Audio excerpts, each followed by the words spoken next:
خلينا متفقين ان مفيش حاجة تتبقى من الكبدة دي نهائي. كبدة رهيبة وطعمه مميز جدا، بعملها بطريقة حلوة قوي هتعجبك، محدش هيدوقها من ايدك الا وهيقولك عاملاها ازاي.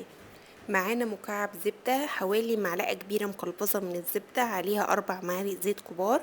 اول ما الزبدة تسيح هبدأ انزل عليها ببصلة وسط متقطعة مكعبات، واول ما تدخل في الدبلان هنزل عليها ب1/4 معلقة من الفلفل الاسود، وهقلب حلو قوي.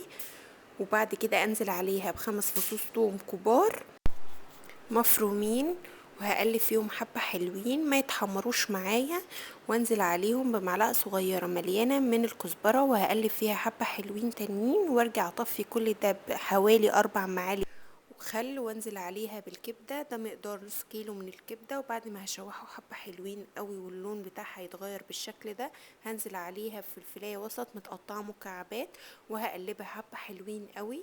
وبعد كده انزل عليها بمعلقه صغيره من الكمون وملح على حسب الرغبه. وخدي بالك ان احنا حاطين خل، فما تزوديش الملح، قللي نسبه الملح عشان ما تبقاش حادقه معاكي. هننزل بمعلقة كبيرة من الكاتشب مليانة، عليها معلقة كبيرة من دبس الرمان بالشكل ده. وبعد كده بقى هنقلب حبة حلوين قوي، وبعد كده هنغطي عليها ونسيبها مع نفسها على نار هادية. وبعد كده نفتح عليها بقى نشوف العظمة بتاعتنا.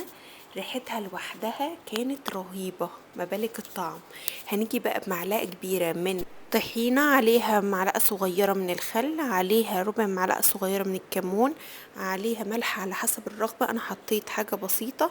وبعد كده هنحط 1/4 معلقة صغيرة من الكزبرة، وحوالي 1/4 معلقة صغيرة من الثوم المفروم.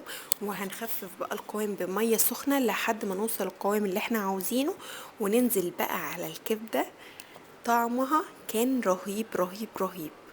ونزودها حلاوة، ونزود عليها شبت وبقدونس متقطع صغير، نقل الكبدة في حتة تانية خالص. بجد كبدة من أحلى الطرق اللي أنا عملتها، وحقيقي تستاهل التجربة، طعمها كان يجنن. خلصت على طول، ما تبقاش منها أي حاجة، بألف هنا.